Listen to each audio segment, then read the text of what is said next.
Hello and welcome to the Irish Hunting Podcast, the no bullshit podcast for the outdoor enthusiasts. If you're into hunting, fishing, fine wines and even finer foods, you've come to the right place. So pull up a chair.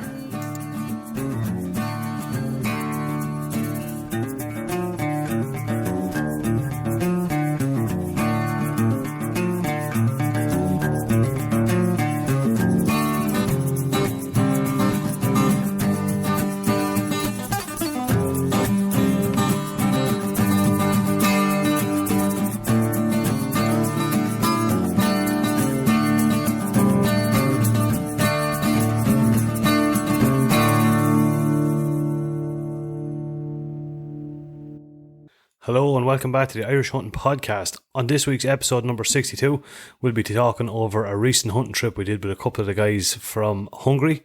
We'll also bring you a full update on our Liemke handheld thermal from Lakeland Shooting Center, and we'll also bring you a roundup of news and events from around the country. Hope you all enjoy. Andy Grogan, what's going on, lad? We're back, Brenny. We're back, lad. There's a bottle of water for you there as well, actually. Oh, thanks, I'm I'm going to need that because as everyone can see, I have this dose back again. You have, lad, yeah. You're getting hard to shift that fucking thing, aren't you? Yeah. Are you drinking any whiskey this weather? Probably not. No, Avril said that to me today. There was a little bottle of the Foxes. What are the Foxes? Oh, yeah, the new Foxes. Yeah, the new one. Yeah. And she said, that's there a while now. I said, no, that's the problem. I'm not. She said, have you much whiskey left? I said, I have too much. That's the problem. I'm not drinking enough of it. Yeah. You should start horsing it into you. Put it with the cornflakes in the morning. Into the coffee. Yeah, we're joking. Drink responsibly. Yeah. What's the story? Drink responsibly, drink often. yeah. What's been going on? Gosh, look, it's been mad a couple of weeks, hasn't it? Mad, yeah. Yeah. Bananas. We got a little bit of shooting in. We got a little bit of hunting, a bit of acting the maggot. Yeah. You were over across the pond. I was across the pond. Oh, yeah. Have we not done one since then? No. Did we not? Since No. I was in Disneyland? No. But yes, we did not. No. Jesus Christ, I didn't think it was that long, yeah? Sure. Must have been a good time, so. Yeah, honest to God, yeah. I was over. Married or do anything stupid like that shit? No, I was stupid before I went out. We were over in Disneyland with the kids, yeah, great time. Brilliant, absolutely brilliant. Is this my old bottle of water? I'm not too sure. There's a new one for you. Okay. I'm not pretentious. So I don't like No, waste. you won't know what's in it. But yeah, I was over in Disneyland, brought the kids over for a week, and 4 days. Yeah, it was a great time, man. Good time. Magical place for the kids, like it really is. It's all about the kids. I'm not big into queues. or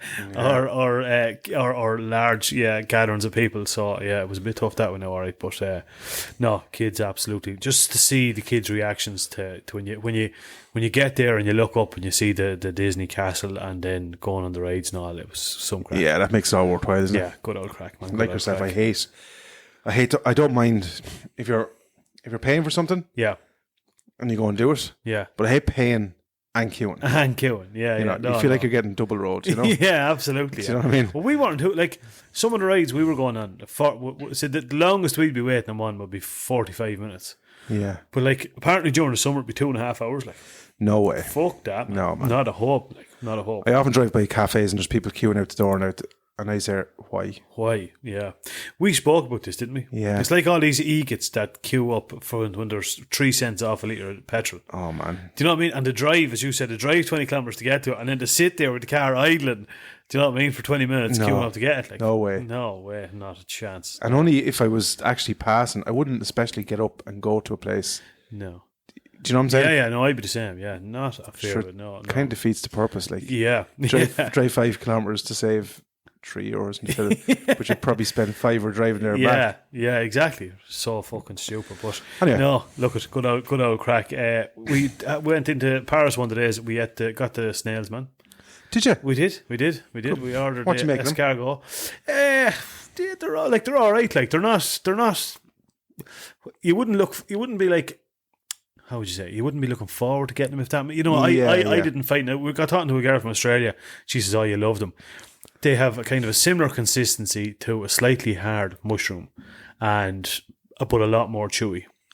Okay. But they're served like when they come out, the shell is turned upside down and they're full with like it looks like almost it's like a garlic oil or something like that. Do you know what I mean? And there's a strong taste of that. That's most of the taste you're getting. Yeah. You're only just getting the kind of the consistency of them. If that makes sense. You know? Yeah. But no, they were grand. They're not like experience. it wouldn't be like oysters or anything. No. You know? No, it'd be an awful lot. No, oysters would be a lot Fresher taste. softer. These are chewy. Like Yeah. these are on par now with like when you bite into them, it's similar to like a mushroom, but just a bit more chewy. More chewy, but Yeah, you wouldn't be running back. no, I wouldn't be saying, "Oh, jeez, the next thing I can't wait to get them again." Yeah. But we were there, and we're in this savage little like cafe, just right, or like a little real French kind of diner, and it was just right at the butt of the Eiffel Tower. And we said we'd go in, and I said myself and Cooper love experimenting with food, like Yeah, if we see something mad in the menu, we'll go for it. And then we said, fuck it, we'll go for it. And I just seen it on the menu, escargot. I said, yeah, fuck it, we'll try it. So, yeah, Absolutely. When in Rome, as they say. absolutely, man.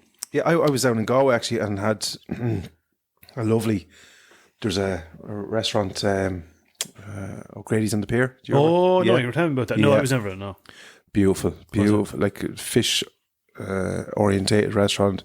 Yeah. But I had half a dozen oysters for starter. lovely. Natural oysters or Sorry. natural oysters, like Yeah. I love oysters. Oh man! Swear to Jez, they're class. And had this little red cabbage vinegar in the middle. I know in a the little bowl. stuff. Yeah, it's like a slaw. Yeah. Oh my god. Yeah. Oh man, I don't know how people don't like oysters, man. Any oysters? Do you ever get? I think I said to you before, oysters Kilpatrick. Have you ever had them? Like Is that with some sort of beer or something? No. no, you get the oyster, Parma ham, tiny bits of Parma ham, grated cheese, Worcestershire sauce, Worcestershire sauce, and put them underneath the grill. And they are gorgeous, Lovely. man. Yeah. Or one of the places living in Australia were oyster shooters. So I actually poured the oyster into a shot glass. There was like Tabasco sauce and something else. Yeah, I wasn't mad about the Tabasco sauce. I did that. Yeah. Yeah, that wouldn't be for me now. I like a little bit, pickled onion. Yeah. A bit of grated pickled onion on top. Nice. Oh, yeah, I like that. Yeah. But I like to keep it kind of. Simple. Like the taste of them. I like the taste of them. So do I. I hate. I don't see the sense now. Like with the Kilpatrick, you get it's lovely. You still get the taste of the oyster and all that. But with the Tabasco, all you can taste is the Tabasco sauce. Yeah. Like, that is all you can. Yeah, it kind of like. defeats the. They actually asked, "Do you want Tabasco sauce?" And I said, "That's like asking, do you want whiskey or water in your whiskey?" You know? No, absolutely not. I the last time I got oysters, I actually got them up in the Guinness storehouse, and they were. Do you know they come out with all these aisles on them? Yeah. And they're just overpowering, and no, it wasn't for me at all. Yeah, sometimes when they're not, and I'm not saying they weren't fresh or anything, but sometimes when they're not like fresh, they do like nice little things to disguise the fact that they're not. Yeah. You need to be able to taste the sea, don't you? You do, 100%. A little bit of sand between the teeth. Oh, man. Lovely. When we were living in Australia, there was it was about 2 hours drive. We used to go on odd weekend to a place called Coffin Bay. Coffin Bay, if you Google it, Coffin Bay is the most famous oysters in the world. But man, all these little shacks, like you're not talking 5-star restaurants here. Little shacks all along the beach, all selling Coffin Bay oysters. Oh man, Gorgeous. Coffin Bay oysters and a cold beer. Well, I'm actually going to do it because we get fresh fish delivered every couple of weeks to the house, and we haven't done it in a while now, since before the baby, I think it was born. Yeah. But like that, myself and Ari used to get like a dozen oysters, and myself and her would sit there and shook every one of them. Oh, they're savage, man. Yeah, lovely. Or prawns. You like prawns? Oh, loved them. Love prawns, man. Yeah, absolutely love prawns. Who do you get that off?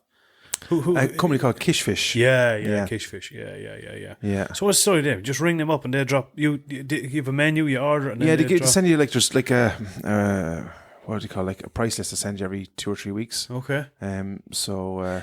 And you have to sign up for it, like, or is it just you pay when it's ordered? A mate of mine used to, when things went bad here in the downtime, he was involved in the building trade, and as a way of making a few bob, he went selling a bit of fish. So he set up a business account with them, and then he actually came and did a bit of work with me, and he said, "Do you like fish?" And I said, "Yeah, sure, I love it." He said, "Well, I have an account with this crowd." He said, "So I used to order the fish." Yeah.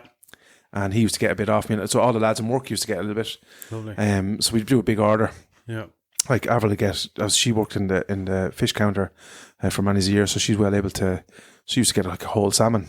Nice. And she used to be able to do the darns and all herself. Lovely. So that's what we used to do, and she used to split them up, and lads would get a couple of darns, and it's cheaper than buying it in the store, and it's fresh, and it kind of gives you, like, we used to do 1 fish dish or 2 fish dishes a week, Yeah. Get a bit of sole or Place. Bass, or Yeah. Oh, it's the nicest. Do you know what I mean? Oh my God, man. You've got Ray Wings. There's another. Do you like Ray Wings? No, I never had ray wings. No, I've had ray, lovely, but like, yeah.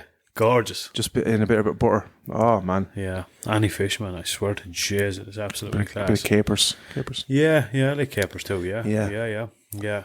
Oh, you have me hungry now, lad. Yeah, I'm telling you. Christ almighty. Have to do a bit of fishing. We will. Yeah, honest to God, yeah. Love to do a bit more sea fishing now. Well, look, I'm going to book that in. Yeah. That's what after the thing here. I know we're both kind of few plans, but I think sea fishing is one of them. Yeah. And our next excursion, I think, will be the next one. Yeah, definitely. There's a few like McKeever's. Obviously, he's mad to come back again. I just like. Me and you were very much about the food. Like when we go hunting or whatever, as we do, you can probably tell. as you can probably tell, and like I just love that. Like when we went out on the I know we talked about it on the podcast, but like to go down there, have such a great experience and a great bit of crack, and come home with like a bounty, bounty of the nicest fish. We had some of here the other weekend. Like it's absolutely the last word, man. Yeah. It's off the scale, yeah. So we'll have to book I think it's because it's the whole. I was watching Mike Robinson. There is on. He's a guy in England. I watch him. Yeah. And he's promised he's coming on a couple of times. Yeah. So Mike, if you're listening, you better come on soon. Yeah. But his restaurant is a pub restaurant. Yeah. Which but the Michelin star, like. Yeah. But they have emphasis hugely on obviously wild and game foods and stuff like that. Yeah. And it's no coincidence. Like it's places chock-a-block and. He dive. I see him diving here a couple of weeks for scallops. Yeah. Man, that is absolutely class. So we've loads of stuff we haven't even touched on yet that we have to do. Yeah, absolutely. Yeah, no, definitely. Matt Romke, before I forget, Matt Romke from Gand River Outfitters is coming over in April. He's mad to do a bit of fishing, so maybe we could tie in. Let's try and get out on the boat in April. Deadly. Do a weekend. Deadly. Yeah. Sounds like a plan. Yeah, absolutely. And then we've at the end of this month now we've Smoking Soul. Yeah, honest to God, yeah. Oh yeah, we'll talk about that. You were saying something about that actually. Yeah, 100%. Come here, will we jump on and do a bit of news before we head into our news first, main segment? Yeah. Here we go.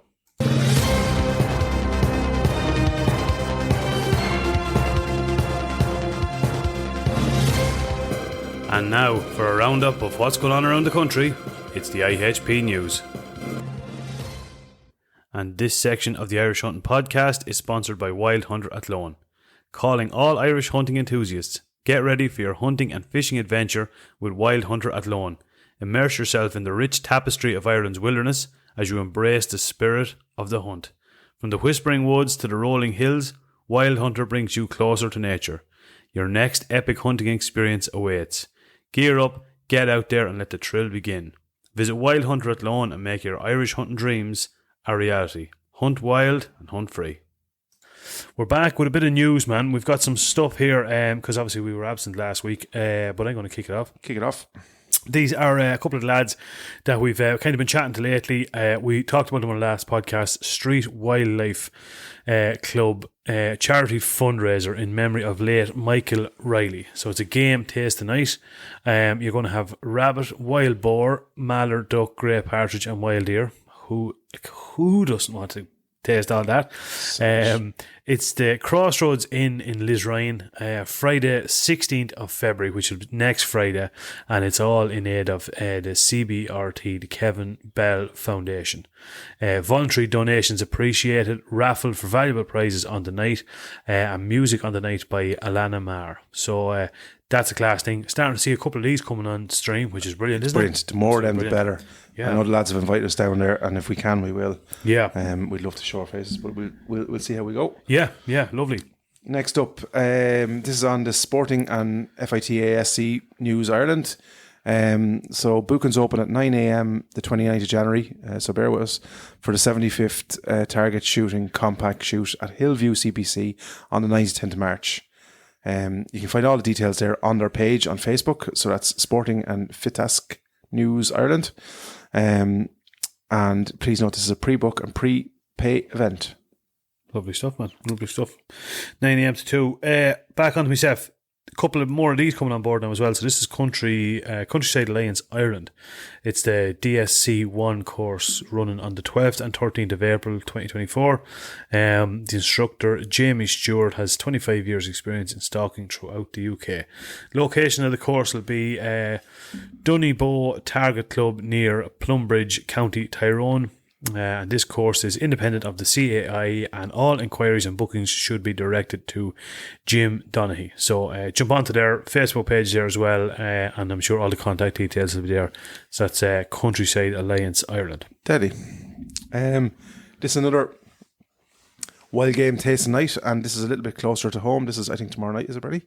Tomorrow night, yeah. Yeah, and this is Bandon and Gaggin GPA invites you to our annual wild game tasting night. You'll find all the details there on the Hunting Era page. This is on the menu here: mallard duck spring roll with an Asian salad, a confit of pheasant in a Thai noodle broth, sesame slaw with chili, spring onion and coriander, Oh my God. venison burger and a brioche bun with red onion marmalade, pickles, salsa, creamy American dressing, house chips. Jesus Christ. Ah, come on. And dessert. Geez, they named the pub after you. What's that? Poachers in. don't be creating rumours. So that's February the 9th, 7:30 sharp. Tickets 50 a person. Lads, 50 quid for that. I'm not messing. Boys. That's you know what I mean? Yeah, you could charge you 100 quid a head Yeah. for that in some of the top restaurants. That is class. The details are if you the phone number 086 379 2928 or 086 387 1173.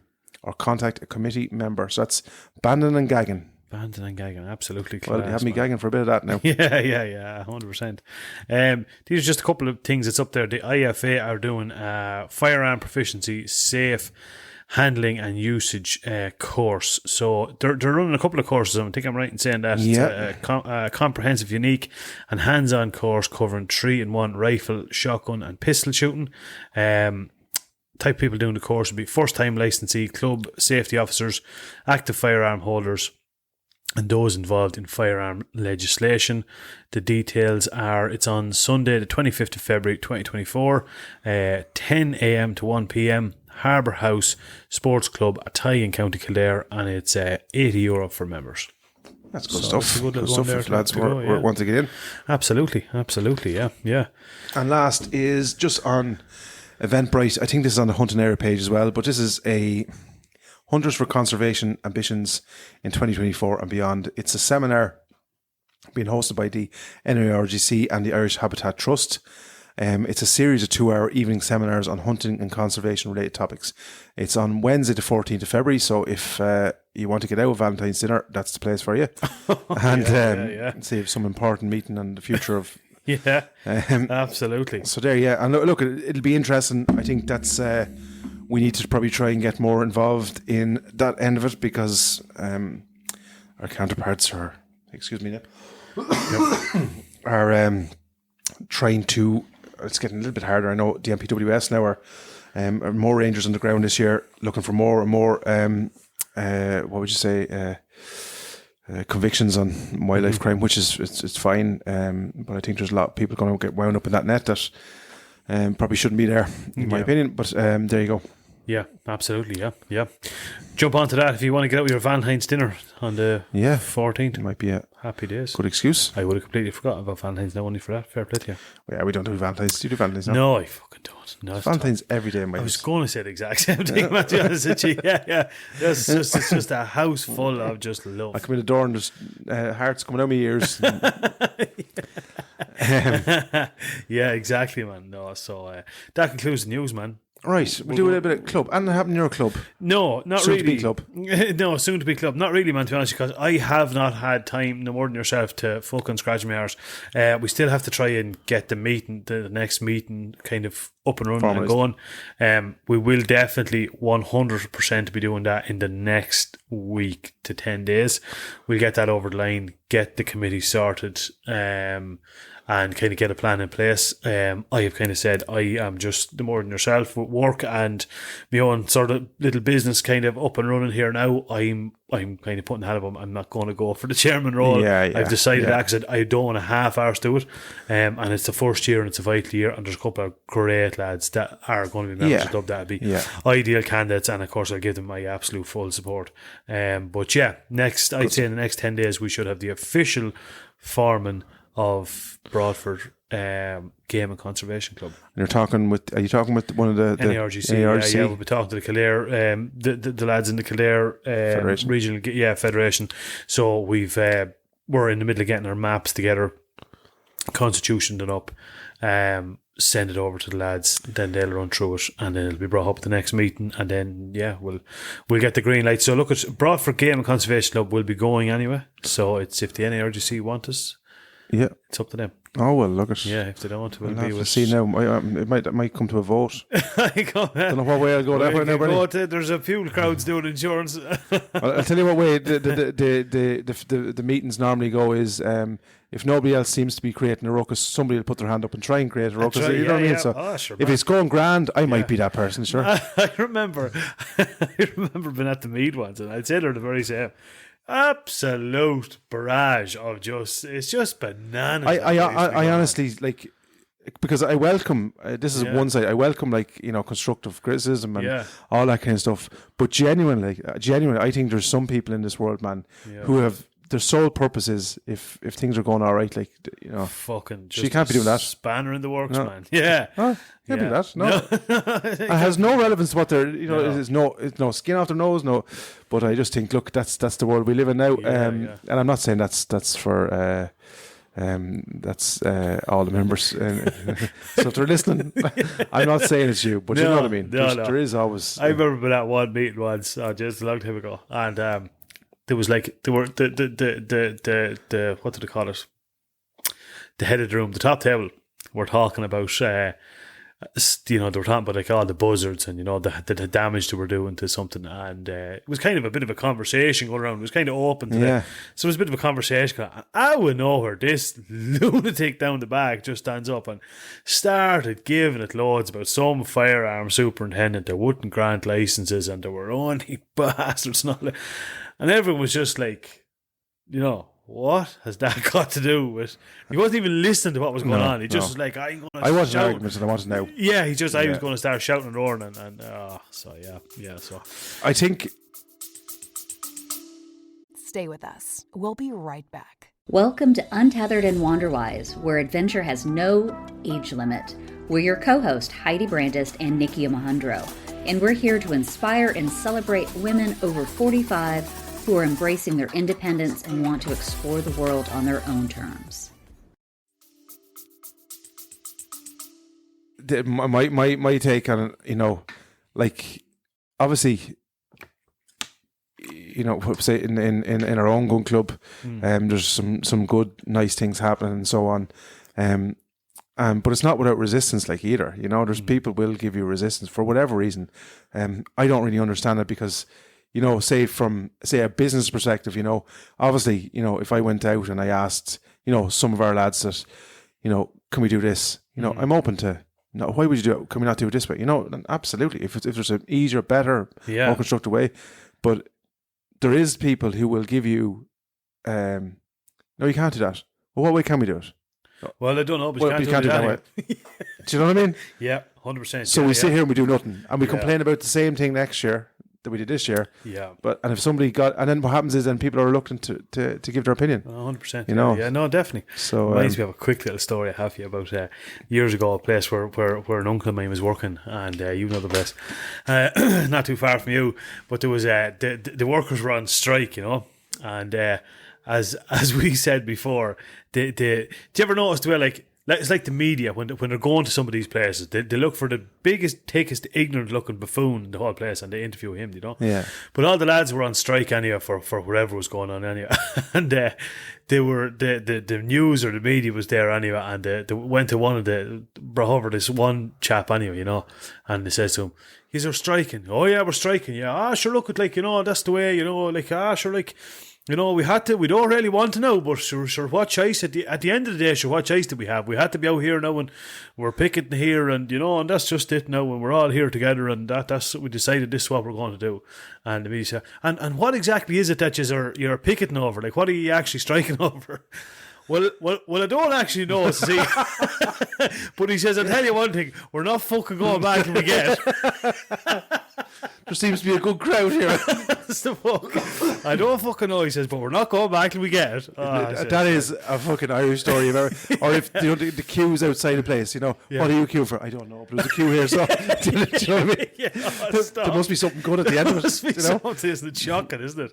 They reckon back in the day, the Celtic Tiger, like the auctioneers. I don't know how true this is or not, but there was auctioneers who would pay people to queue up outside the auctioneer's office. You know what I mean? Are you serious? Yeah, I've heard that a couple of times. No I'm sure it stands to reason. Sure, that has to be hopping out of the car. Jesus, I have to buy one of them. But sure, it's so relatable. It's such an Irish thing. I could turn around and tell. I'm sitting here. I'm drinking Cumra Sports water. I could tell you that's the best water in the world. It's physically proven, and you just don't dispute it. And then you say to something, and then it becomes well, that's the best water in the world. Do you know what I mean? Even though there's no science behind it. No. But so what that's were we the club. with there? That's the club. Yeah. What's going on with yours? What's going on? A couple of things. So last year, obviously, as part of the kind of Cares of the Countryside program, but as my role as chairman at that time. I went around to a couple of schools, obviously, did the art competition. And Newtown National School, we got them a little incubator. We got them some fertilised eggs. Mm-hmm.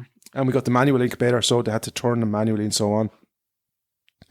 And when it got a little bit late in the year by the time that was all done last year, so we're doing it earlier this year. Mm-hmm. We had to take the eggs back and kept the last couple of days, only 2-3 days out before the school ended. So yes, they didn't get to see the actual chicks hatching out. Mm-hmm. But we kept a couple of chicks.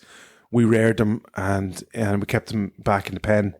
And there was a couple of melanistics in it. Lovely.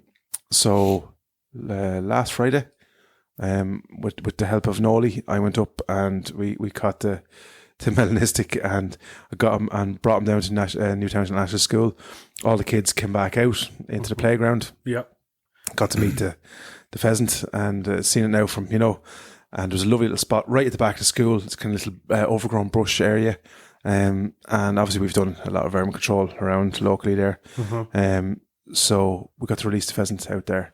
Nice. So hopefully he'll hang around a little bit and the kids get to see him and hear him in the morning. And so it was kind of just the circle. So yeah, that's one element. And obviously this year now we've plans out to get another pen up, or it'll be our third pen. Yes. So we've the poles ordered and we've a little bit of mesh and stuff. So we're trying to gather materials. I went to Bord Namona, the solar farm, we're trying to get a bit of sponsorship, which they've kindly did last year, which helped us do some of the school work. Yeah. Because we got wildflower seeds for schools and stuff like that.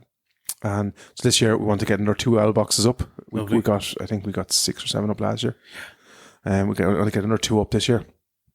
Add to our nesting sites. We wanted to get a new pen built, which will facilitate our new breeding program.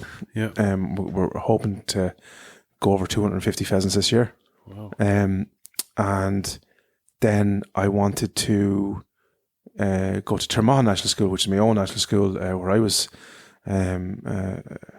educated. And I know some might say poorly, but I was educated there nonetheless. Where I was in, so went in there and I was in contact with the principal, and I want to get a little bit of funding towards getting them their own incubator, and doing the same process. Yeah. And my plan is to try and, as part of the role as youth development officers, try and get a couple more schools involved in that. Deadly. So that's my plan this year. If I can get a couple of incubators in, get that going. So I've just purchased it's a kit incubator, a little brooding box and a few little drinkers and bits and pieces. So hopefully we get them in early. They get to hatch them out and then we'll come and take them off. And we've our own boxes already made. It's kind of like a conveyor belt system now. We've these boxes with it's actually in a polytunnel with 3 sections. Okay. So as they come out, they go into the first segment. Yeah. Because we're going to be hatching kind of phase hatching. We're not going to be doing it all together. Yeah. So as they come out, they go into that one. They get a little bit stronger and move into the second one, and the new ones, so that you don't have the older ones trampling on the new ones, which is what kind of happened a little bit last year. Yes. So it's trial and error. So we're a little bit better set up this year. Oh, definitely, man. That's good. That's good stuff. Yeah. I just thought, and I'll put it out to the listenership. I don't know, I think we may have spoke about this. I'd seen an idea done before, and it was a program that they done. It was actually on one of the Irish channels where they installed a micro cam in a blackbird nest, and they had it in the school. So the kids could, you could turn it on there, on and off, and watch the mother, the eggs and the hatching. I just thought it was the coolest idea. What better way to get kids interested in wildlife than that? I think that is absolutely class. Well, what people, I probably look, I'm not fucking, here I am flying the flag, but there's 600 quid to every county every year towards, the what would you say, towards our green flag, So the NARGC divvy out 600 per county, which is not, and last year I utilised that money, and I got Newtown as part of their winners the art competition, a lovely nesting box with built-in Wi-Fi camera and stuff like that as well. So where did you get that? Where I ordered it online. No way. I can't remember. You just ordered them? I think I got it off Amazon. Oh yeah, no bother. Just so once you have it somewhere that I can connect to the Wi-Fi, that's it. Yeah, that is class. There's all now. I got a nice big one, Yeah, it's kind of like a slanted one. It's a lovely one. But there's all different types, That's dead. Yeah, it's brilliant. That is class. Not huge money, 200 odd quid, I think. Yeah, okay. That's not big money. No, that's savage, man. So like we're trying to. That's my plan this year. Get another 2 schools involved. Hopefully get the 600 out to one of the winners of the art competition, and we go from there. That's class. I might even your kids are in Broadford School, are they? My kids are actually in Eden Derry, but Broadford School would be the local school here. Yeah. Yeah. So look, I'll be because some schools are not really into it, and Yeah. Well, so they should be. It should be. Yeah, absolutely. Yeah, that's the plan. So good work, man. Yeah, we're doing a little bit of, obviously the vermin control is in full swing now, so I have 4 traps going there at the minute. Lovely. A sheep farmer there. I got one down to him yesterday morning. But I have 4 alternating. I think I've I have about 25 mags, maybe 2 or 3 greys. Lovely. Obviously, a few foxes then. Yeah, we still have a good few traps to pick up over in the lads over in Lakeland. Products we do, and I'm actually running one of them. Very good trap. Yeah, savage. Very good trap. Yeah, brilliant job. Yeah. It's very good because what I like about them, they're tall. So I've caught a few greys in them. Yes, and they're brilliant. They're strong, man. They're so strong. Jesus, they're well made. Like yeah. So I must get over. I could do one. I could do a couple of traps myself. Actually, I want to get a fox trap. Actually, I think we might have one somewhere. We might have one. Anyhow, I'll get it. Did we get one after? Yeah, we got a fox one. We did. And a mag. I have the mag one. You should have the fox one. I do have the fox one. It's out with the gun club. I do have it. Yeah. I was thinking, I heard that. Yes, I do. Correct. Right. I need to get it and set up for a fella here. Yeah. Come here. We were out with the boys from. You were out with the boys from Hungary. Hungary on Tuesday night. Tuesday night, yeah. The Bowl, Baloo, and Yanis. We kind of we met over my house around 7, half 7, I think. Yeah, around that time. And the plan was to do, obviously, the usual down my lane, and then just bring them until they couldn't walk anymore. Yeah. So we great night, great to see them anyway. You know what I mean? So Baloo is, although it's mad, there's a language barrier, and this obviously, but funny enough, like it's gas hunting, it's the universal language that unites us anyway, you know what I mean? Yeah. Because like obviously when there's a miss, there's sniggering and laughing and jeering. Yeah. And obviously Yanis there doing translating at times, and Baloo has a little bit of English obviously. Yeah. But there's a bit of crack going obviously. But yeah, we got set up. Rob got a new setup, I think, from Wild Hunter. You did the same Did he? The torch? Torch, Yeah. Super stuff, yeah. Yeah, and he has a little rat tail switch on it and all. And The tail switch, yeah. So he's absolutely delighted with that. Loves it. So saves him having to do one-handed shooting now with one torch and John Wayne yeah. style. They're a great job. I've sent a couple of lads down there for those torches that have used them, and they're super job. You get the full kit, your two Everything. batteries. Do you know what I mean? I think we reviewed them early doors. Yeah, we did. Yeah, you get your 3 colour lenses. So yeah, very good. So he's delighted with that. He got that set up, and I actually went over to collecting my rifle just before we went out with the boys over Mick. The bow Mick, the guru. So yeah, got my pulsar set up, and I have the two profiles, one for the 90 grain, one for the 143 grain. Yeah. And then I have my vortex scope with me now, so I can switch off and on. Yes. And I have it zeroed at 100 and 200, which is you can't really push out much more than 200 in the night vision anyway. Yes. For zeroing, you can push it out with shooting, obviously, but shooting up, but to get a clear image. Zero, So no, I was delighted with that. Me 2.2. I bought a 2.2 off a Rogue, and there's it shoots around corners. He gave it away, but anyway, it shoots around corners. Some rifle, that man. That's a beautiful rifle. Have you even used it yet? I tried to zero it, man. This is the problem. But sure, it's bent. Bent as Nesu. What's bent? The fucking 2.2. Is it? Ask me. Mick's going to have a word with you. I said to him. Brendan said this is some rifle. He said it'd be some rifle for shooting around the corner. That's what he said. He's a lie. Why, Jesus Christ, man? That rifle is class. We couldn't get it zeroed anyway. Seriously? Yeah, seriously. Yeah. So now, if anyone else is buying that off McGuire, just be careful, right? Buyer beware. You're not joking, are you? I'm not joking. No. I was going to ask you, right? And he's surprised now because I set this up, right? But there was a lad, I remember we talked about one of my mates just before we come on here, right? Yeah. Bit of crack. And this was years ago. There was a well-known lad around Kilcock, right? And the flip phones, remember the Matrix flip phone, right? Oh, yes. Yeah. And so Marky bought one of these. If he's listening, he'll remember this fucking story, right? Yeah. Of a certain individual. Now, this fella, the certain individual he bought it off would and has been known to shaft his own. I would never mind the stranger. And he says, "Oh, these are some phones, you know." And used to and the thing, you know. Oh, I know the Ox. Yeah, yeah. But so Marky gave him £100 for this thing at the time, which was good money. But that's all the phone would do. It would flip. It wouldn't turn on, wouldn't it? Do you know what I'm saying? Yeah. So.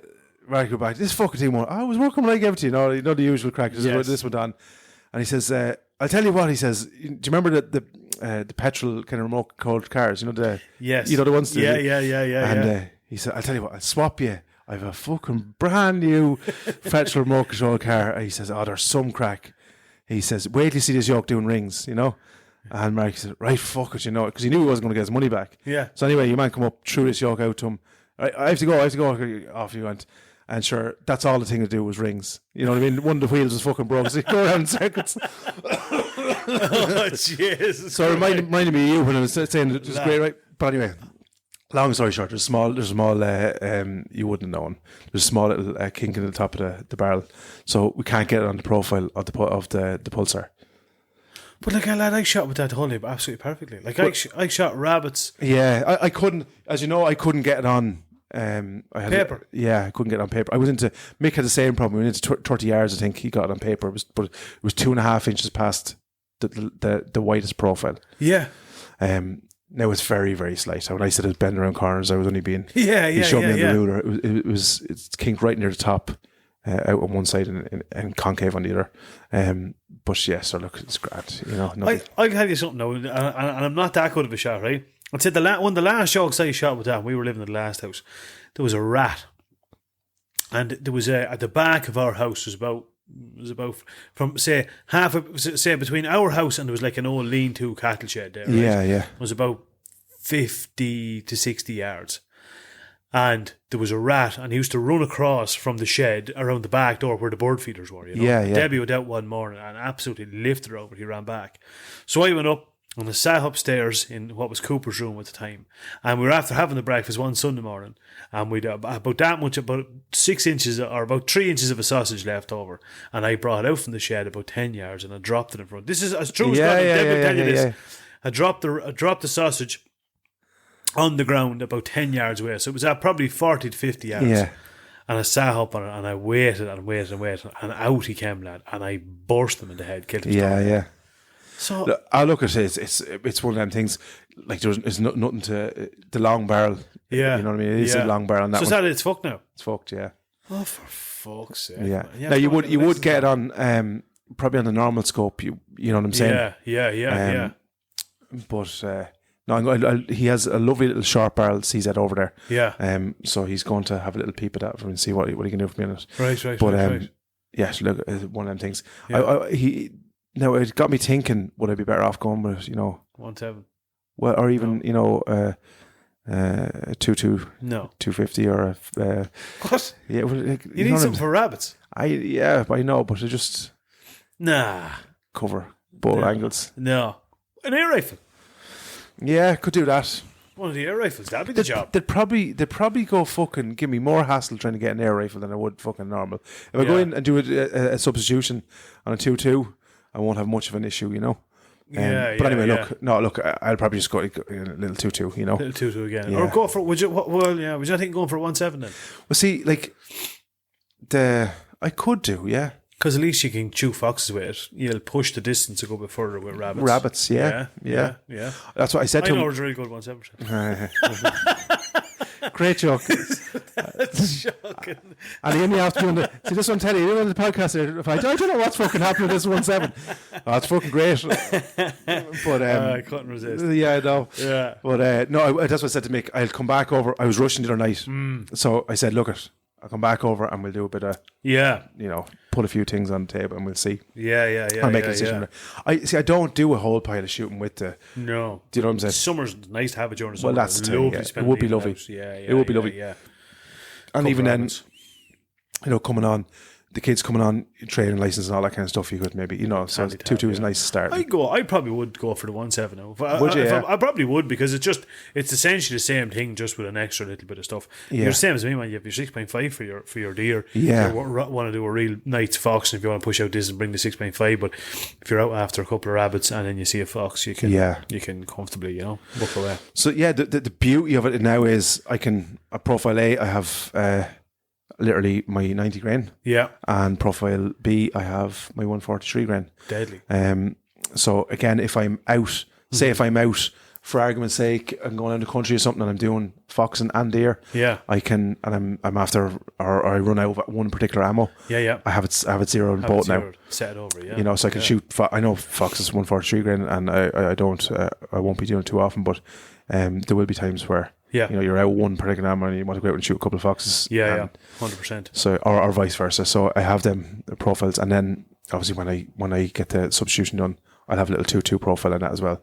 Yeah. Pop it onto me 2.2, and then go out and bang rabbits. Happy days. And then my Vortex, he has, and this is the thing, he's brilliant at it, meticulous at it. He is. Loves it. I had the gun up. He sized me up and made sure that I was comfortable with the position of the scope and all, marked it and all. Yeah. You know what I mean? So that all my scopes are going to be in exactly the same spot now. Yes. Going on and off. So yeah, brilliant. Anyone and he said and when he said it was nailed on, I put up a little video, and I think it was strong of 220 yards, so 220, 230. Yeah. And nailed it, Lovely. So delighted with that. Just, it takes, if for instance, if I miss that fox, I know it's me, not me set up, you know what I mean? No, 100%, yeah. Everything's plumb on me, my mounts are all properly torqued, and you know what I mean. Lovely, so yeah. No, it's just nice. It's just I want to do it, but Mick was under pressure time wise and more than myself. But look, there's no point in getting rid of that rifle anyway. As soon as the season's over, and when I get the next one, I'll send it over with the scopes and the whole lot. You want to get on that now shortly, though, wouldn't you? Yeah, well, I just want to obviously get used the last of this season, and then trade her in again. Yeah, again, something. Have your ducks in a row. Yeah, but yeah, you yourself and McKeever hooked up. Myself and the lads hooked up, and then we had plans to meet up in the middle, but it kind of things got away from both of us. Yeah. So I went down the lane, and literally the first field down, 2 foxes in the left hand side, and took off like 2 bullet trains, so we didn't get a pop of them. It was right across from the house, and I don't want to be, making noise and dogs and stuff. Even though I have permission to shoot in the field, but I just don't do it at that time of night. So went on down, and I see a man ringing me there on the phone, and I think that's him. And this is the beauty of the thermal. This is the beauty of the thermal.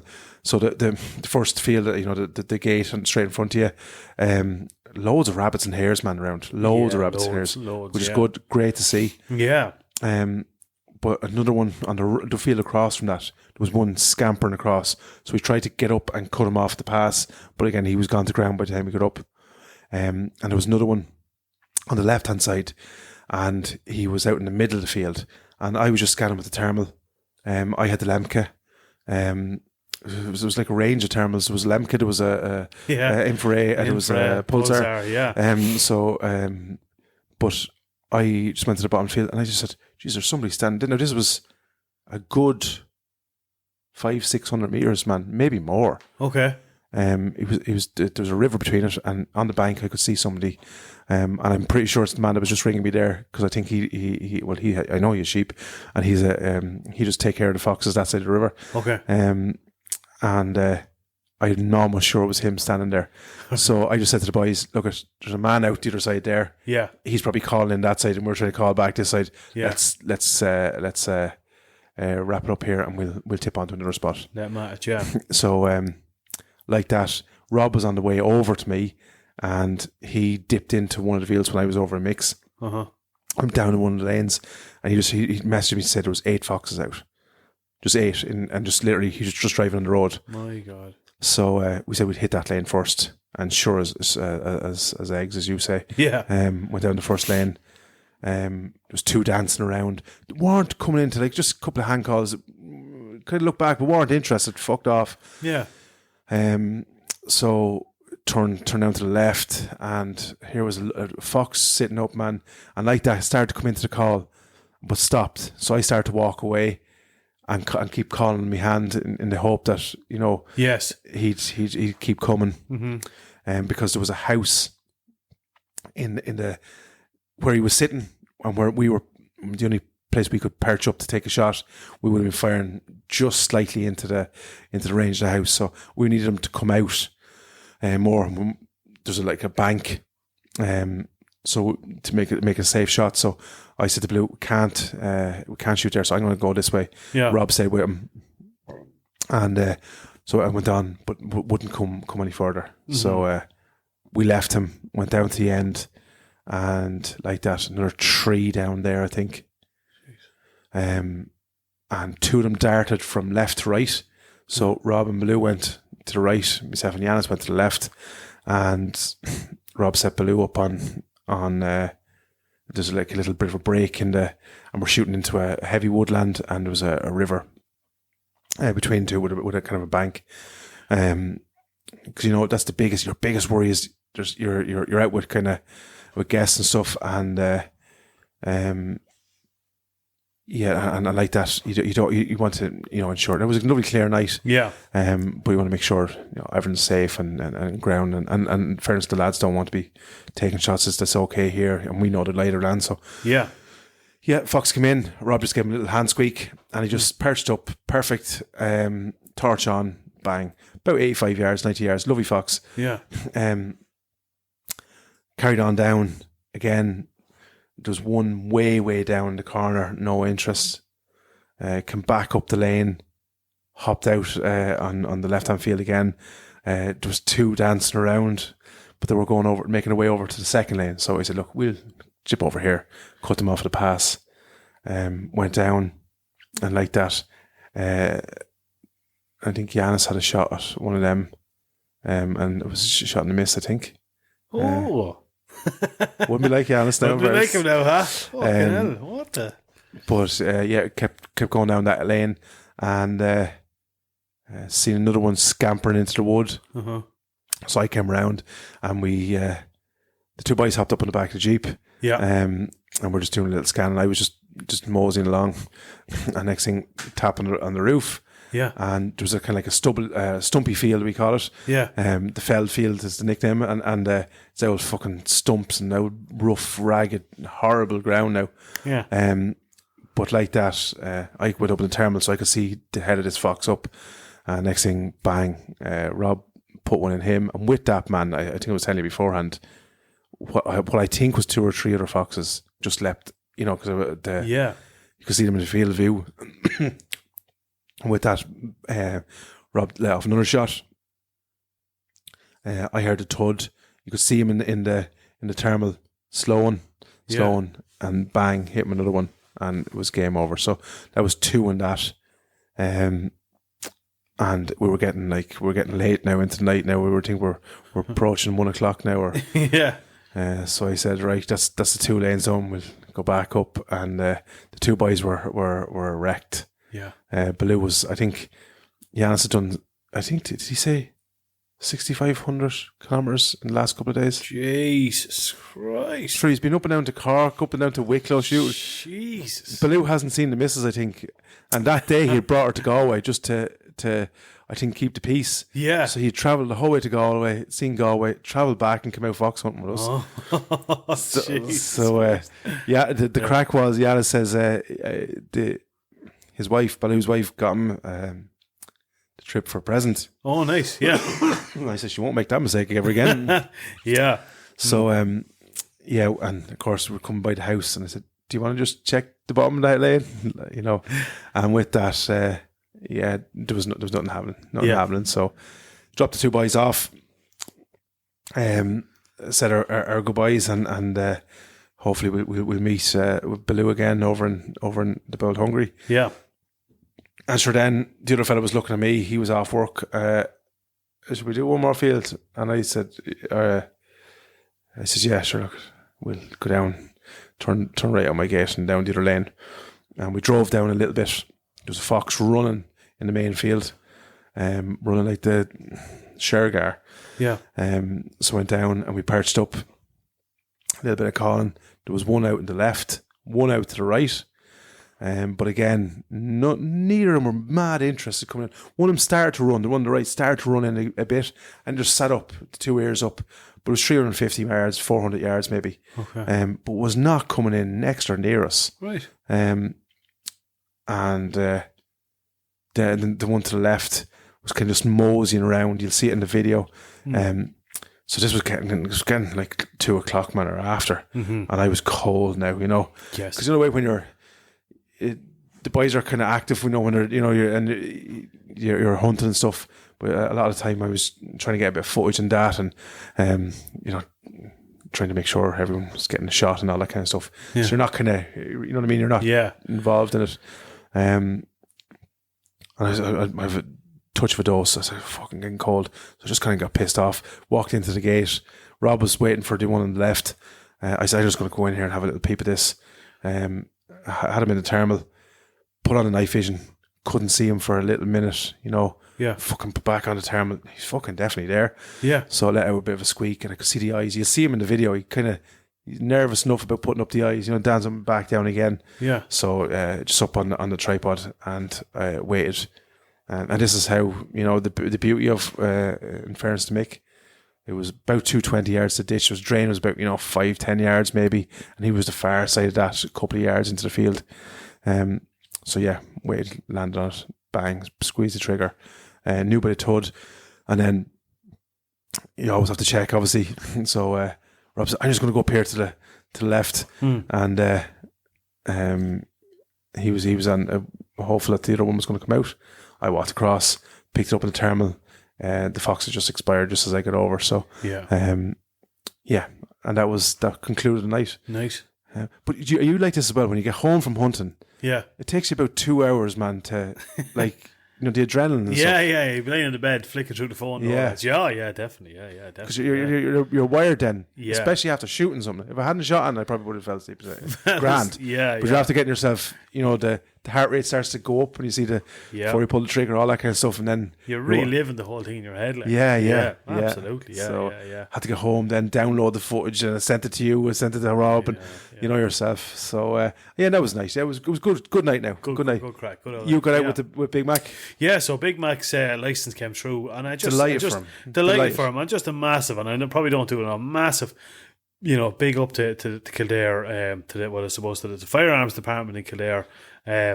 Super stuff, like, and I've heard it not just from us, kind of across the board, but of other people in Kildare, up this end of Kildare anyway, and just great, a quick turnover with licenses. Provided you've ever right, you meet the criteria. It's just it's just a nice little flow, which is nice for a change. Yeah, absolutely. So yeah, Big Mac's license came through for his 243. So he has a Ruger. You haven't seen it yet? No. A smashing rifle. Deadly. Absolutely a smashing rifle. He got an outdoor sports in Mullingar, outdoor sports, yeah. Yeah. Smashing looking rifle. Got a bit of a deal on it. It's brand new, and there's a scope, but its scope is it's one of those budget scopes. Like I said, you look at you'd want to probably update your scope. Yeah. Smashing rifle. So yeah, we got out for he landed up here anyway, and just rang one of the local farmers. Farmer man, I've been going to for years. Mostly the wife I'd be dealing with, but I always tell her when I'm going out. Always. Even though the chance of her even seeing me going in would be slim, but it just cuts out the whole thing. And she just said, she always says when I ring her, I'd say, I'm heading out for shot, I'd say, look, thanks very much, you're great for always ringing, appreciate that, Yeah. I just said, it's a good little thing to do for anyone. It's just, absolutely, it takes 2 seconds, give them a heads up. But anyway, so we load up the rifles, got the gear. I have the infrared thermal. I brought the 1.7 with the ATN on it, and McKeever had my Wild Hunter torch set up on the 243. Headed up across the first set of fields up on the top of it. There's a hill. It's hard to describe this place, but when you get out, you're on a hill field. So we walked down through that. Then the field behind that, I just said to him, to be honest with you, if I've shot 10 foxes out of this farm in the past 12 months, I've probably shot 8 of them in that field. Yeah. So he says, well, it's kind of a polite way of saying we'll be real quiet now. Yeah. Now, McKeever knows the crack, he's 100%.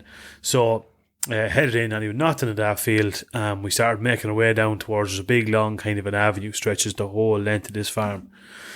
And we went down, and there's kind of a, if you can imagine the field, even an avenue that actually runs up the middle of all these fields, and there's a hedge on one side.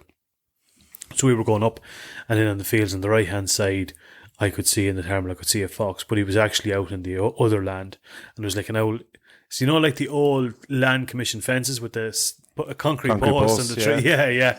So there's one of those there, and there was now a white thorn, so I could see him, but he was out the far side. So he came a little bit, gave him a squeak, then he went, then I made a bit of noise when Keith was trying to get on him, and he went again, and he was kind of hanging around. Then he started heading not away from us, but he was away from us, but he was kind of going diagonally across to the road. So I said to Keith, look, we'll push up a little bit, we'll push up, I'll keep an eye on him, and the whole lot. Pushed up, gave him a little bit of a squeak, and next thing he had literally just popped his head through the white thorn. And I kind of said to McKeever, it's such a benefit, man, especially if you have a fox that's a bit jittery, or he's not, he's tense, So I was able to tell him he obviously couldn't see the fox because I had the hand, I was looking through. So I kind of said, as a reference, says, right, you see the tree there, do you know that? Yeah. I said he's about 4 yards to the left of that. Grand. So he can kind of set up, even though roughly in the rough area. Area. So I had it on the thermal, and I hit record. Next thing, McKeever on with the torch, and just looking, and bang, and the slap, he hit him. Absolutely stoned. Nailed him. I seen it there. Yeah, nailed him on. So that was his man. First shot with it. First kill. Fox nailed on. And in fairness to McKeever, like a lad that hasn't done an awful lot of hunting really, and he won't maybe saying that, he zeroed the rifle on himself, set it all up himself, and he has it fairly nailed on. So that was kind of that. Went over. He was happy. Came back up. Walked about another, not even probably 200 yards further down the field. Out the thermal, spotted another one, and I says, kind of closed the gap. Now I seen him from probably 100 yards out, and I said I closed the gap to probably maybe 70 yards with the 1.7.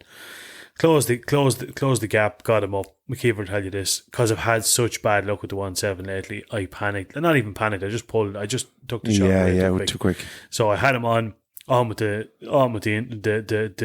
torch, and next thing he just like, you know, straight away was like, what the fuck's going on here? Squeezed the trigger. He fucking ran off.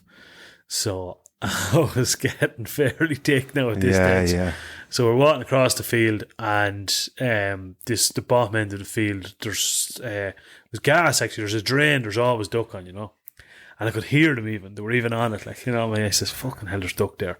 Obviously they're out of season anyway, but walking up and seen a rabbit. There was a rabbit out in the field, and I said to McKeever, "Do you know something, lad? I'm going to take a shot at this fella. I just need to see it." And he was 130 yards anyway, and absolutely nailed him. Tucked the two eyes over his head. Yeah. So I says, well, one of these another 1.7. She is on anyway. Yeah. So that was it, man. We walked back, got into the van, further up the road to a couple of the stubble fields that we always go to, walk to the left hand side. There's foxes up there, but there is no getting near them, and I swear to Jesus, they're unreal. So, no, in fairness, I'm after shooting at them that many times and listen to them. That's what I was saying. Rob was saying, they're fucking running around, they're running away from us here the minute we come in. I said, well, there's some fucking idiot going around shooting here. I don't know who the... yeah. And he says he's missed as many as he's shot. Yeah, they're fairly fucking tuned in. Yeah. So that was it, man. Walked around for a while, and McKeever's, he's a man, he's a busy man with kids and all. So, yeah, we stayed out till about 11:30. And called it that, so we got a rabbit and a fox. Nice, easy. Or nice night time of the night to retire. Nice, yeah, exactly. Yeah, I was out to Friday reasonable. Before. I was out to Friday. I went for a deer. To Friday. Yeah. Was it the Friday or the no? It was the Friday. To Friday. Yeah. Yeah, you text me. Yeah. And I kind of a last minute decision. I said, "Fuck it, I'll go." So I headed up to Wicklow and brought the rifle with me, and. Kind of, you know, sometimes you go and you're going for the wrong reasons. Yeah, you know, I kind of You're trying to squeeze it in. Yeah, I was trying to squeeze it in, and I was kind of going, look, I'll go up here now for a shot, and because I could do with a bit more meat in the freezer, and not really in the humour of going, you know, really. So I got out, parked up the van on with all the gear, out to the first kind of side of the road, and walked off down and went to me neck. Sure, the ground is fucking horrendous. Seen two deer, same story. They weren't hanging around; they were fucking a mile away anyway. So came back up and I says, I'll try the other side of the road, you know. And it says to be a bit of a chance. Says of last light now. I said I might get one coming out of the woods or whatever, you know. So. Just walking up the road, man, and with the gun on my back, and I was holding the binoculars, I think, in one hand, and anyway, I could just feel the rifle slipping off my shoulder, man, slipping off my back, and fell and hit the ground. Bastard. Now, keep in mind, it was bailing rain at this stage as well, you know, and The little lad on the end of the swivel on the strap broke. Couldn't believe it. I don't mind telling you, man. I was fuming. Fuming, absolutely. Because that was it. Like that was it. I said, I can't. I don't know whether I'm off now or not. So that was it. Literally back up to the van, off all the gear in. It completely fucked up. Deflated you. And look, I remember you were texting me afterwards, and right, look at we're all been there. I remember being out one night with my old 6.555, and it's a wooden stock, and there was the tread in screws, you know. Yes. And I had one bastard, and he kept fucking popping out, you know. Yes. Yeah. And like that ruined Mandy's night. Yeah. Hunting with it. So when something like that, you know, it does put pity off. Oh, it does. Piss you're out in the fucking dark. You're trying to get to work, and then you're conscious of, is it going to pop out again? You know. Yeah. And it just doesn't. You know, you want to be out and able to. Relax, enjoy it, and all that kind of stuff. Yeah, absolutely. Yeah. So I was fucking. So I really was. I was fucking fuming. To be honest with you, you know. So that was it. That fucked that up. So I. Lucky enough, I have a Wild Hunter strap there, and I have it years. Just a black, do you know that kind of that material that's made like whatever wetsuits are made out of, or whatever. and I had that on it. Lucky enough, I had it there to was able to use it to get out to the night, and like cheap and cheerful strap, man. And I had the last 243 in it, and that joke is a fucking done with. Yeah. You know, so that was it, man. That was it. I put that on it, and that was me. I was home. That was. I told you I kind of was a bit deflated. Kind of the past couple of weeks with the hunting I've been battling with the 1.7. And I purposely bring it. Do you know? Even though like you could have bring the 6.5, but I kind of go, no, this should be fit to do this. Look, there's a couple of things. You're busy, family, work, all that kind of stuff. Then there's you've notions to change the rifle, so you're probably you're kind of saying you have it. It's like when when you're miming up to change your car. Yeah. And you give a fuck about it. You won't watch it. You won't. Do you know what I'm saying? Absolutely. So you're kind of, it's like a bit of that. And then when something then goes wrong, you say, "Well, fuck this anyway." Yeah, the whole lot of it just really just solidifies it. So, So, look, I'd be kind of said to you, get a couple more deer. Could you do a couple more deer before the season's out? Yeah. And we're going to do a bit of hunting. We're going to have to try and get a couple of days before the season ends. Yeah. Get out and do a bit. And I'm in a weird way looking forward to the season ending in a strange kind of a way. Not because I don't want to shoot, hunt deer and stuff. I want a fresh start, all going well next season. It'll be a new rifle, new setup, new the whole lot. I'm going to get the rifle that I always wanted. Yeah. I think next year. So yeah, just this year was full of mishaps with gear and stuff like that, and it really fucked up my season. I don't mind saying it. It fucked it up right. Look, when you get one or two things that don't go, especially you're going out new season and all expectations, and obviously if you new setup, so you're contending with that anyway. Yeah, I know myself when you're a new setup. Well, this is my second one. Big rifle, so but it does, it's everything's foreign, the safety's different, the trigger's different, absolutely. Do you know what I'm saying? The little things that you have ingrained, like it's muscle memory and all that kind of stuff. You have all that stuff to contend with, and then you have your confidence and so on. So you have all that, and then when things start to go a little bit awry, it fucks you up. Then it does fuck you up. Yeah. Look, I look at. There's a couple of things from it. I will be changing the rifle. I'll be probably. Caliber is up for discussion yet. We just have to work out and see kind of long term, because this rifle that I get, I don't want to be changing it in 12 months time. Scope, I'll be sticking with the GPO scope. I absolutely love the GPOs and I love the glass on them. Probably will change to a dialable scope. I look for a dialable scope. I don't know why. I know it's 6-1 half those other, but I probably just do. I like the functionality of it. The physical clicks. And you're finished with it then, because if you're going for. If you are going to go for higher caliber, and then you want to put your, pushing distance and so on, well then, dialable I think is the way to go. Yeah, definitely. Yeah. So, look, I have to start looking around. I'm talking to a few people about a few different rifles through the podcast, of course. There's a few of them that have a bit of a look at, but there's one catching my eye at the minute. Yeah, there is one. Really, you're not going to tell us at the minute. I won't just say. What's it begin with? B. Yeah. So look at we'll stuff. We'll see how it goes. We'll see how it goes. But and look at I'm actually getting, and this is not to rub salt in your wound. It's just the way, and it's pure by chance. Yeah. I'm getting more and more comfortable with my rifle. I'm more comfortable now than, and I think I'm getting close. I have a few other bits that I want to tweak. Yeah. I think the shoulder stock on mine, I want to just see if I can get an adapter, make it slightly longer. Yeah. And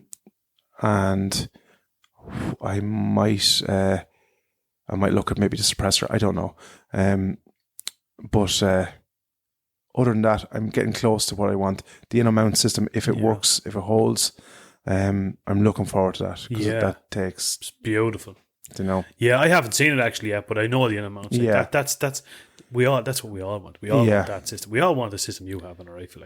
You clip off, clip on, and then I look at ideally if I could get a thermal scope, I probably would. But would you? It's the money I couldn't justify it. At the minute. Yeah.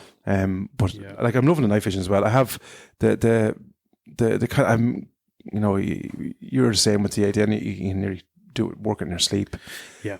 funny enough, when we're going to talk about the thermals, but when you're switching between, especially anything digital at night, you can't see, so you're relying on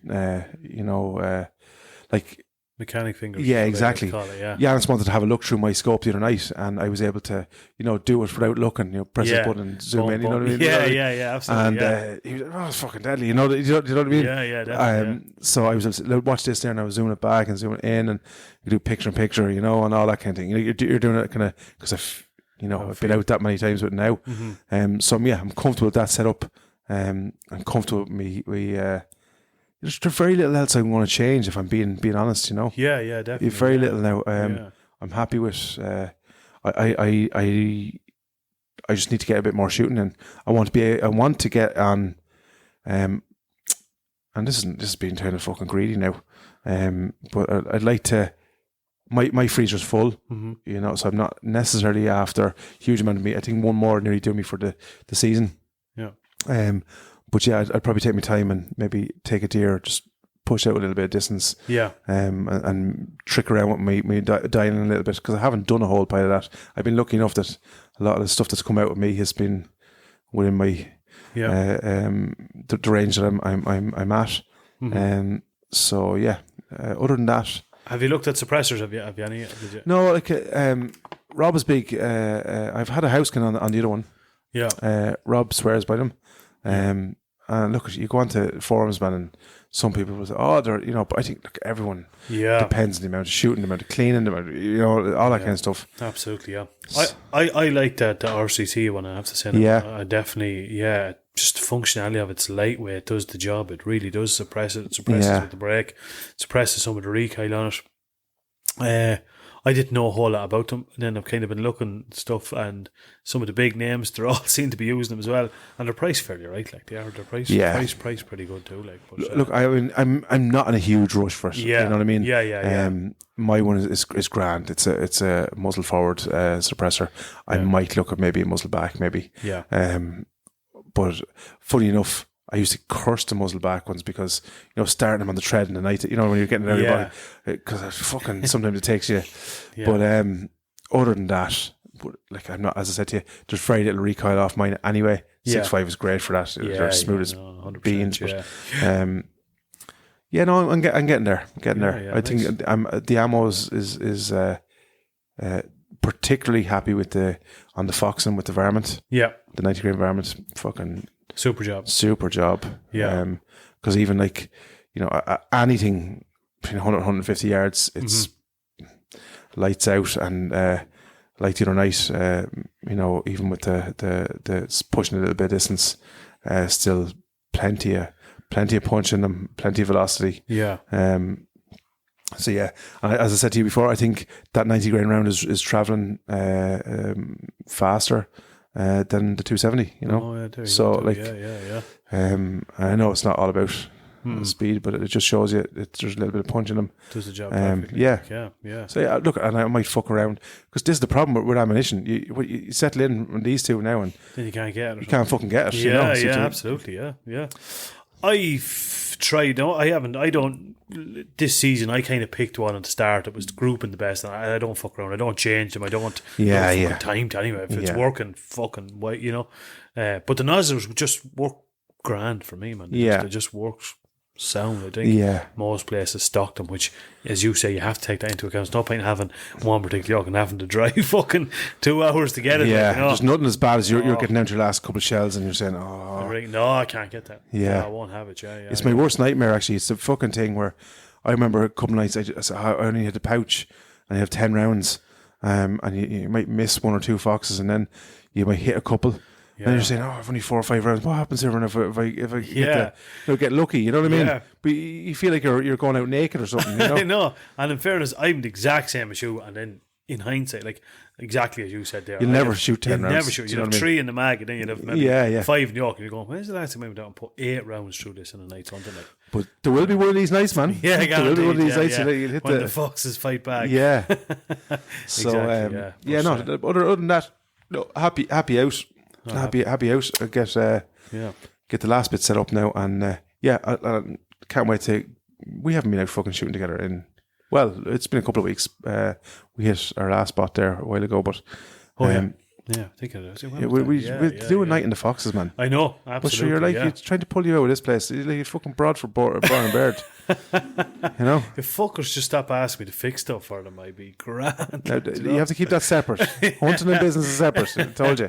Yeah, exactly. Yeah, it's just hard to get time, isn't it? It's kind of it is. It's just hard to fucking. Well, get do you know, time, isn't when the weather's a little bit better, it's nicer to, the Foxes and stuff, We had shite weather. Like we didn't have the nice frosty, yeah. like 3 and 4. We had a couple of nights. We had a little bit at the start here a while ago, but then that was it. Like, but even back into October and stuff last year, November last year, we'd lovely frosty nights. Like, there's not better than going out. You know what I mean? It's like I'm hoping that, because you tend to get a bit of that in March. You know what I'm saying? Yeah, so I'm hoping hopefully a little bit of that, because I can't wait to get out and do a couple of. I like them nights. You can walk to warm yourself. It's not too cold. See that weather there now. Even the other night, like, it was changing. We went out and it was kind of half warm, so you're not dressed for cold night. Yeah. By the time we were coming in, it was -2, man. Yeah. It was 6 degrees and you're going out. Yeah, well, Do you know what I mean? That weather we had today, geez, that would put years in you, man. Yeah. You know what I mean? And I'm sick to death of all these weather channels. They're all brown. You seem a little bit disgruntled about that, all right? Well, like, I swear to God, there's like one channel there I've been following on York, and I actually blocked them there today, or removed myself for them. Like, there was about 4 updates a day. Okay, we're looking at here now, and we're going to get, it could be 4 to 5 centimetres here and 3 to 6 centimetres here. You'd swear it'd be the Lord Jesus, Hurricane Katrina was coming in. You know, I was said to me, Debbie aside, we probably won't even be able to get out the door in the morning. There's all this snow coming in. Yellow warning for 8 counties. You know what I mean? Such a load of me fucking arse, man. But I know they have to be, cover all angles. But like myself and I would be sitting right, and I'd be looking, because like obviously my trade is weather hugely dependent on. So you're looking on a Sunday, like if this happens, where do I have to send lads, or what I have to have arranged, and so on. And I'd be sitting there, right, and she's on a Met Air app, and I'm on a Met Air app, and I'm on iPhone, and she's on Samsung. And I said, it's not too bad, like, at least now we're okay till Tuesday. Oh no, Tuesday's a washout. Yeah. I said, what? It's just a thing, rain, 80% rain, up until fucking. And then I look at mine, and it's giving me the forecast. Tuesday, completely different. Completely different, yeah. So what are you supposed to do with that? I know, just don't look at anything, because they haven't a fucking clue anything. Do you know what I mean? They haven't a fucking clue. There was a few parts got a bit of snow, but they said like the Midlands now we're getting it. Sure, yeah. I don't know, we got the fucking raw in the stick. We do a bit of gear talk. We'll do a bit of gear talk. We'll do a bit of gear.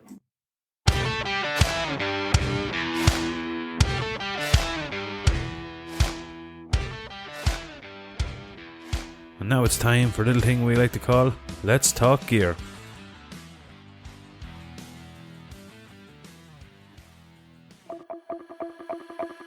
This section of the Irish Hunting Podcast is sponsored by the Pulsar Telos LRF XP50 handheld thermal spotter.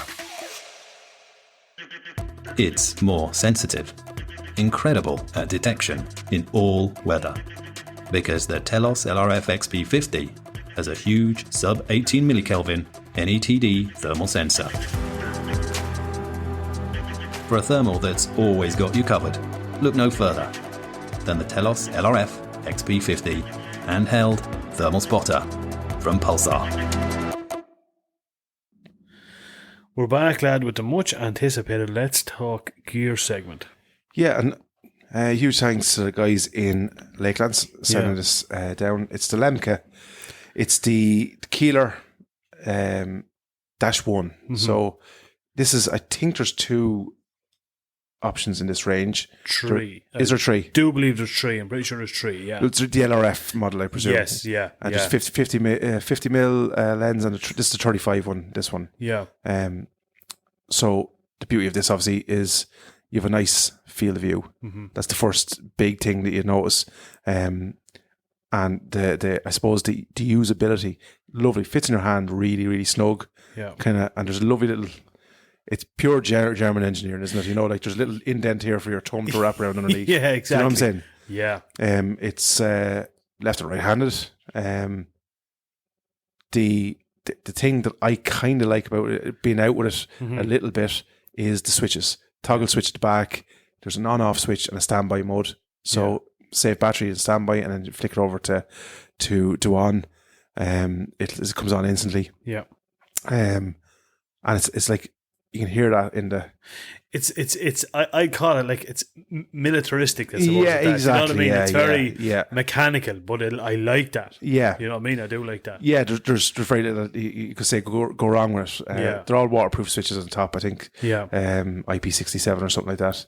So yeah, practically waterproof. Good for the shite we're walking around in here at the minute. Yeah. 4 little switches at the top. First one does all your camera function. So one press takes a photo, long press is video. 9 hours battery life, I think, on it. Yeah. Then your function button, that's switched between rain and sun. And then you have a little kind of dialy finger scroll here, which I like for scrolling. That works with your menu button, which is at the very back. 5 color functions. External battery, which is cool. Clips out there, but you can charge it in the unit. It's 12 so you kind of, that's probably the one thing when you zoom in, it gets a little bit pixelated. But I don't think, this is the thing, you know, that's a huge issue, because like when we're scanning as hunters, you know, you put the thermal up, you know pretty much on the good definition units anyway, like this one, you know pretty much whether that's, you know, it's going to rabbit, hare, a fox, sheep, or whatever, you know. So yeah, you're going to know pretty instantaneously. You don't need huge amount of resolution when you zoom in. No. As a matter of fact, I very rarely zoom in. I like to have the field of view. Yes. Because I can do, say if I'm out shooting foxes at night. Yeah. I can do my zooming on my scope. Once I know where that is, I can zoom in on my scope. Yeah. And if I need to do any kind of changes or alterations, I normally do that on my scope, not so much on my spotter. Yeah. Do you know? Does that make sense? I'd agree with you there. Yeah, I'd be the very same. Yeah, I don't. I might go to 1.5 times or something. You know, just if it's something a long way, just to get the outline. But yeah, I know exactly what you're saying. Yeah, and like your zoom, then you can work that there as well. Very, very, very ergonomic, easy to use. As I say, this is one, it reminds me kind of like, you know, the Ron seal, you know, it does exactly what it says, no bullshit, no. Yeah. And I think the thing as well, you know, not a huge amount of functions or what do you say functions, not a huge amount of complications. Maybe. Yeah, you know, on the function button, you've rain or you know, you don't have rain fog. You know what I mean? Yeah. And where I think this is probably imperative, like, you know, where I go out with my own thermal, you know, before I go out, I set it up for the night's conditions. But like, I don't know whether it's a huge issue again, you know, or being a bit fucking anal about it, because conditions change. The other night we're warm, we're after a bit of rain, so after rain, you know, temperatures on stuff tends to equalize slightly, so you're not going to get the huge definition between on any thermal. It doesn't matter what one you have, or if it snows, you know, it wipes out every thermal. So that's one thing, and then you know, it changed then and started to freeze. Then a little bit of a kind of misty fog came in. So like we had about 4 conditions in one night. And did I change my thermal? No, I didn't. You know. No. So the two of them probably are the two I probably use most often. You know. Yeah. And it's the click of a button away. Boom, boom. That's it. Yeah. So that's the things I liked about it. Yeah. This little handheld thing is cool. I was missing at the start, if I'm honest, like, because I hold mine in a lanyard, which I like. I do too. Do you know? Yeah. Because I don't like foosling around in pockets and the chances of falling out. So that's probably one of the little things. I presume you could attach a lanyard to that. Yeah. You know what I mean? Yeah, absolutely. Yeah. Yeah.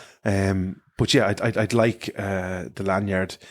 I'd like a flip cover on this. On the lens. Yeah, because I think.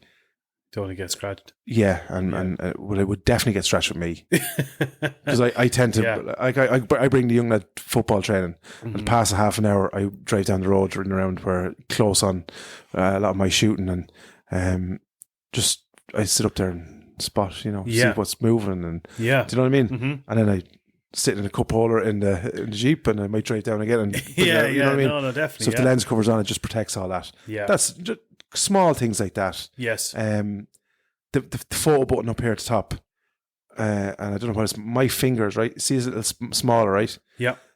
more often I hit the function button about 5 times, and Yeah. I think very, very simply that could be slightly like Raised or different. Yeah, you know what I yeah, mean? yeah. Mhm. It's smaller, but just very hard to find Yes. in the Yeah, dark. yeah, yeah, Obviously, yeah. when you get used to it, maybe. Yeah. But like you see my finger there, it's kind of like wiping it out. Yeah. So whereas the other one, it has a bit more. Yeah. They're the small little things. Well, yeah. Mhm. Very, very good unit. I like Yeah. the color is soft, Yeah. Yeah. very soft on the eye. Yeah, I noticed that about it. I thought my initial thing, and I think you have to take this into consideration, and I think while the engineering that's in it and the stuff that's in it is absolutely fantastic, and this is a kind of a silly thing, but I think they're just missing a little bit of a little play here. I think, and I think we spoke about this before, is when you look at that unit, the visual of that unit doesn't do it justice. No, it probably looks a bit simplistic. It looks simplistic, Yeah. and it's just missing that little, like. So now people are going to say, "Is this lad on drugs?" You know, say for example, Pulsar. They have the little blue inlay into it. You know what I mean? Yeah, Just yeah, the yeah. kind of frames that I know Infrared do the same little things, and This looks like the Atari or something. yeah, exactly. what I mean? And it's not doing because it's up there with the best of them. Yeah, absolutely. Yeah, it's without very, a very shadow of good a doubt, unit. it is a unit. I thought that the picture quality was absolutely phenomenal. I really was blown when my initial. That's what I'm getting at. My initial look of the unit didn't do a lot for me. I was like, right, okay. Yeah, I was yeah. like, this. I'm not sure how this went. And then when I brought it out and actually tested in the field, I was just like, Yeah, Jesus. I can absolutely. And then, but then I suppose the other side of it is the things that you probably change about are probably the things you end up liking, if that makes sense. Yeah. Like we're saying, like the Switch looks old worldly, doesn't it? You know what I mean? Yeah. Like button switch. Yeah. But then you kind of like it. You know what I mean? No, 100%. But then I see a lot of the younger people mightn't. You know Yeah, what I'm saying? what I mean, I love the switching and all that end of it. I wouldn't change that. But you could jazz it up. Yeah. The physical appearance of it, it just doesn't do it justice. We're unfortunately, we're people now where it's that initial look first, even though it's completely stupid because you don't know until you look through it. Agreed. But for what it is well up there with the best of them. Yeah. I really like it. I think if you are in the market for one, don't decide it until get a look at these. Absolutely get a look at these. Absolutely. Look, it's like scopes, you know, because like loads of people come on Messenger and stuff to us. What scope would you recommend? And I'd say look through them all and then pick whichever one floats your boat. Yeah. Because like it's like you a scope that I like. You know, some people like a lot of action going inside their scope was you know what I mean, the crosshairs and all that kind of stuff. Other people like it all stripped back, just a single crosshair. Yeah. So it's depending on what you're. Absolutely. If that makes sense. And this usability for user friendly, like you can't. An idiot like me in one night can learn how to. You know what I'm saying? Yeah. No, I definitely get what it's the you're saying. Wi-Fi model. You can download all your pictures straight to your phone, which I'm going to. Excuse me. I'm going to do very soon. I put all this stuff together, put it up on a little video, and give you a little walkthrough. So yeah, I think that from that point of view, very, very good unit. As I say, the couple of little things that we spoke about there, if Liemke are listening, they're the couple of little things that I would change. I definitely put the lens cover would be. I'm sure you can buy a little pop on one, but if you're, I think if you're a hinge, you can just flick it down with your finger. Yeah. And I think if you're spending the money, I think that should be probably a little prerequisite.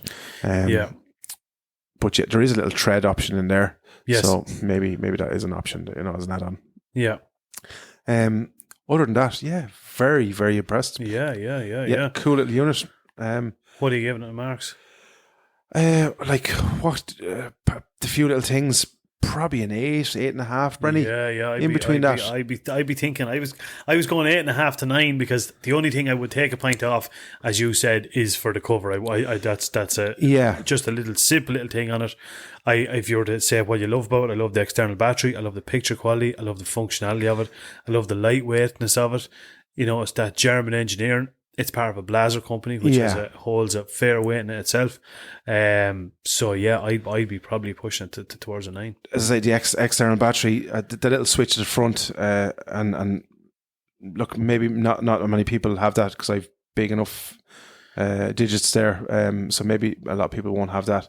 That was just one of the things that kind of annoyed me because I more often I ended up in the function button rather than the thing, and then I had to, and it's just hard to find. So there are two things that I would take off. The little hand thing here, I what I like is the idea of it being, see, left and right there. Yeah. I just think it's a little bit flimsy. Okay. See that there? Yes. Yeah. I think that could be like you see it there. You could do it very simply. What you could do very simply is just have it the one with like just a wider strap. Yeah, it's just a little bit. But they're not things like that are, what would you say, affecting the actual the performance of the unit. Yeah. It's just more, as you say, like that. I think for in around a 3.2 or something like that. Yeah. It's up there price wise. So you're going to get, but for when you take that out, I just think that little doesn't from everything else is kind of on the money. So and the zoom does become a bit pixelated after I think 3.5, 4 starts to become pixelated. But then again, I know there's loads of people who are anal about that stuff. You know, Yeah. do you know what I mean? Like you know, it has to be able to be clear quality up to 5, 6, 7 mag, whatever. Yeah. Personally, from the type of hunting that I do, this would be perfect because I don't tend to zoom very, very much with it, you know. Yeah. So yeah, that wouldn't affect me. But just for, I suppose, those that are into that type of stuff, that is one of the things. So for them little things, probably pushing towards the 8.5. Yeah, definitely. Yeah, absolutely. But very good. Available in a wide range of shooting outlets. Don't quote me, I believe Lakeland Shooting Center are the importers of them, but I know they're in Kildare hunting, and you're going to probably start seeing a lot more of them and a lot more because they're relatively newish, probably to the Irish market, and the name is getting out there. We put a couple of posts up on Facebook. Everybody we put up, it was like they're the best in the market, you know. Yeah. Almost you don't even need to it's tribal, isn't it? Everyone has their tribe, and you know what I mean. And to have, you know, if it's gas, you know, you put up what rifle should I go for, and you'll get about 10 different answers, and all 10 of them will tell you, do not look anywhere else. No, you know, you know what I'm saying? So, yeah, absolutely, 100%. I would just advise anyone, if you are going buying a handheld thermal, have a look at one of these before you make 100%. Yeah. Get down, get a little peep through them. Even if you're because there's a few people actually starting about thermal spotters, where to start and all that kind of stuff. Get down, get a few of them in your hands. Now's the time, be experimenting, get a couple of them. There's a range of thermals in all different budgets, and the lads down there will be more than delighted to give you a dig out there, you know. Absolutely, 100%, yeah. So they'll fit one for your budget, isn't that it? That's exactly it, man. That's exactly it. The budget has to come into it. That's our Let's Talk Gear wrapped up, man. That's it, buddy. What's your plan for this week before we wrap her up? I was hoping to do a little bit of shooting tomorrow. But the dose is going to, I'd say, wipe me. So I really wanted to get out for do a bit of, there's a field beside us getting wiped. Crows and the both from a livestock and a flora and fauna point of view.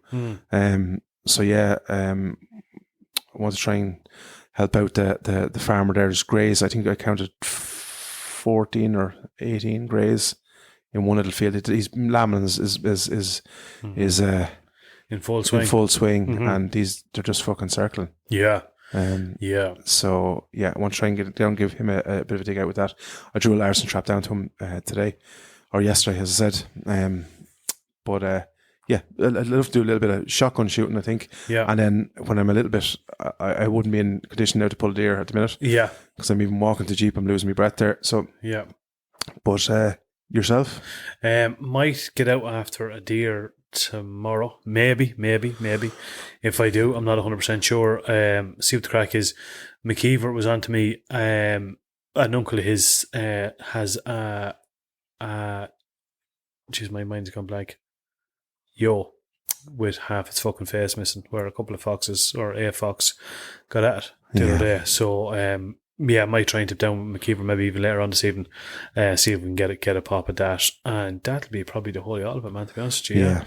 Work and yourself. I go to got me bike and that now, so that's me. I'm looking forward to getting out on that a little bit and Please God, the weather picks up a little bit for us. exactly. So that'll be about the Good whole stuff. man. Yeah, shit, yeah. Yeah, good stuff. We'll wrap it up.